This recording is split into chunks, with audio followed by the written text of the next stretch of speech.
Bom dia, Nil Júnior. Bom dia aos ouvintes da Rádio Pajeú. O prazer é todo meu, Nil Júnior.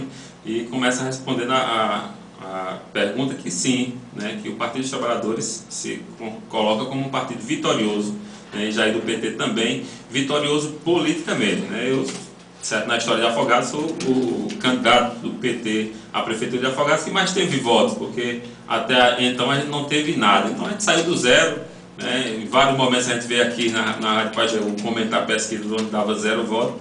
Isso é um fato até interessante. Muitas pessoas, né, depois que votavam, ligavam para mim e disseram: olha, eu votei em você, não vai ter 0 voto não.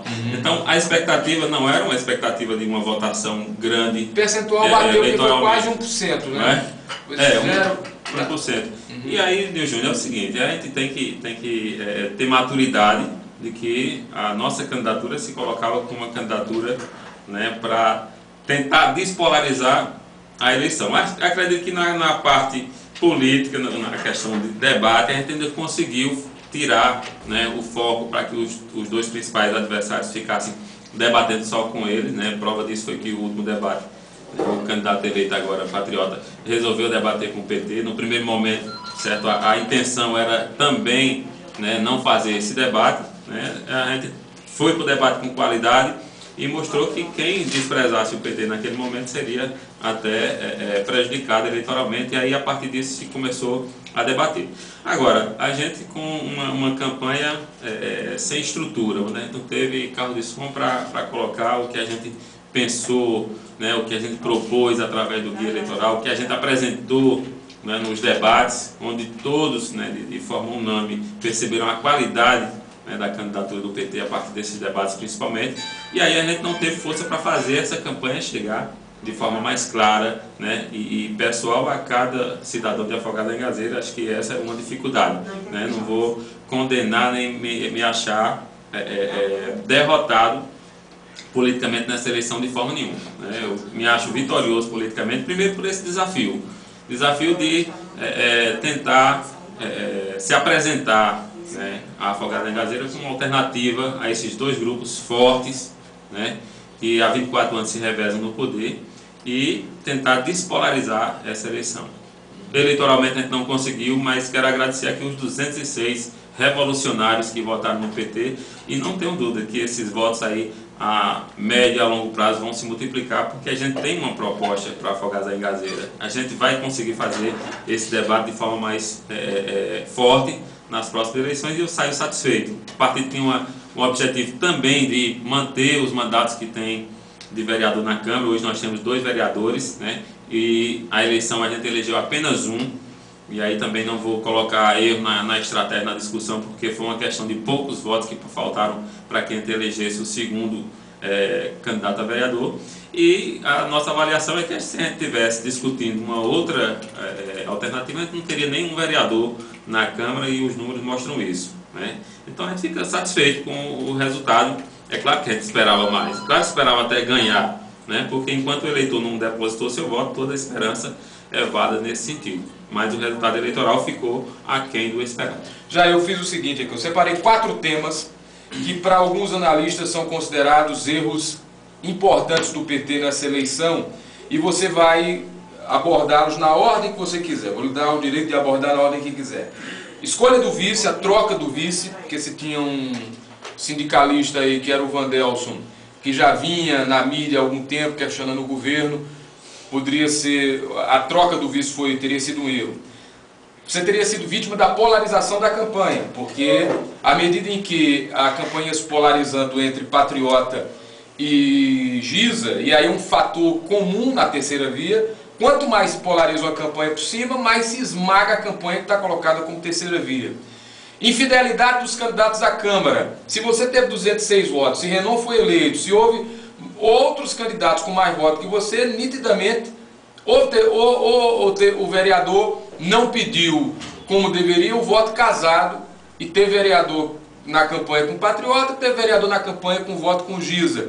E a declaração de Fatinha, naquele ato, no último dia, esse tema foi muito abordado daquele comício para cá, porque se achava que o PT fecharia de forma honrosa a campanha com um evento que até reuniu um bom público. Alguns tentaram ridicularizar, dizendo, não vai dar gente, mas foi gente. E eu já até dou minha opinião para você. Eu acho que se um candidato se coloca como via independente, ele tem um voto, a campanha dele valeu a pena nesse sentido, porque uma pessoa pensa como ele e essa pessoa tem que ter uma representação.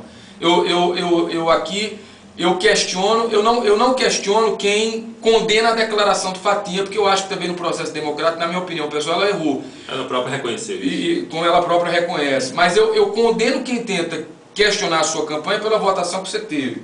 Né? Se quiser fazer o embate pelo que disse Fatinha, mas eu acho que todo candidato que tenha qualquer que seja a votação, ele cumpriu um papel. Não estou aqui jogando serpentina para você, que você sabe de minha condição nesse processo.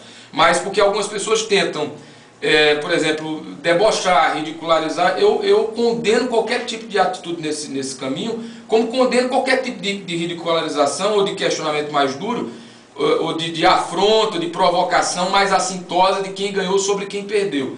Isso eu sempre tenho pontuado. Mas aí, enfim, então os 4 temas aqui, você quer começar por qual?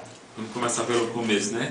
A questão do vice, né? Na avaliação. A escolha da Lula em detrimento do Vandel. Da gente pode ter sido até um erro político, mas eu acho assim que dentro da questão ética, né, a gente fez o que a campanha estava proposta, né? A gente não iria entrar com o Vandelson, porque a gente sabia que o Vandelson não tinha se desincompatibilizado do sindicato a tempo. Não foi uma questão contra o Vandelson, né, a favor de Lulinha. Então, é uma questão ética. A questão da polarização não é a gente que polarizou, né? A gente pode não ter despolarizado por falta de força nossa, né? E estratégia dos dois grupos também, certo? Que é polarizar mesmo e fazer com que a nossa campanha não tivesse tanta força, como eu acho até que teve muito mais do que eu imaginava, certo? Eu acho que a gente teve uma força muito grande. Se a gente não despolarizou na questão eleitoral, a gente despolarizou sim na campanha através da discussão de ideias. A gente teve um guia eleitoral muito bom, certo? Elogiado por quem escutou,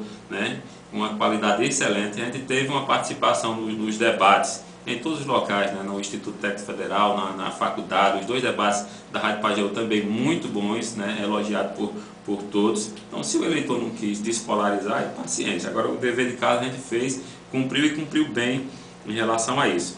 A questão dos candidatos à Câmara, do Júnior, eu tive uma votação, os candidatos do PT tiveram uma votação maior. Isso aconteceu também com o próprio prefeito, o candidato do prefeito José Patriota foi eleito, ele teve uma votação menor do que os vereadores que o apoiaram. Então, isso também caracteriza aqui que, se for dessa forma, só os candidatos a vereador de Giza que massificaram o voto, porque ela teve mais votos do que os candidatos a vereadores. Então, a força individual é dela, né? E nessa questão de amarrar, sim, tudo bem, certo? Nem o próprio Patriota conseguiu amarrar, né? Se foi traição, não foi só comigo. Agora, vamos falar de uma questão, certo, prática em relação a isso, né? Eu dizia aqui na campanha que a gente lutava, era uma luta de um Davi contra 2 Golias. Então vamos colocar os pingos, é uma luta de um Davi contra 3 Golias, porque nós tivemos 2 adversários fora do partido e tivemos um adversário interno. E aí eu não coloco só na questão dos vereadores, nós tivemos vários filiados do partido que fizeram campanha de forma declarada, né, para o candidato do PSB, outros para o candidato da ex-prefeita, né. Tivemos alguns que tiveram a hombridade de se desfiliar do partido, né, na véspera da eleição para poder participar, e aí eu respeito. Ou se licenciar, né? Podia se licenciar também? Não, para apoiar é bom demais, né? O cara se licencia para apoiar um candidato de outro partido para depois voltar para o partido, não. Aí seria desfiliação mesmo o processo. Você pode se licenciar se você tiver algum problema de saúde, faz parte da direção do partido, então se licencia por conta disso. Agora, para apoiar um candidato de outro partido, você teria que ter a hombridade ou a autorização do partido para você fazer isso. Na eleição passada, né, antes dessa, o PT, né, deu esse aval para o próprio Emílio, né, para a própria Joana, né, que naquele momento disseram que não tinham condições de subir no palanque da Frente Popular, e o PT autorizou que eles não subissem, né, no palanque da Frente Popular onde o PT estava, e não autorizou que eles subissem no palanque de Giza, e nenhum deles subiu, certo? Agora, nessa eleição o PT não autorizou ninguém, porque qual é o motivo? Por que motivo, por exemplo, não subir no palanque do PT? Né? Ninguém alegou, ninguém nem tentou justificar isso. Dentro de uma discussão que a gente faz há 2 anos, não foi uma discussão às vésperas, corrida não. internamente ninguém colocou nenhuma tese de apoio a nenhum dos outros dois candidatos.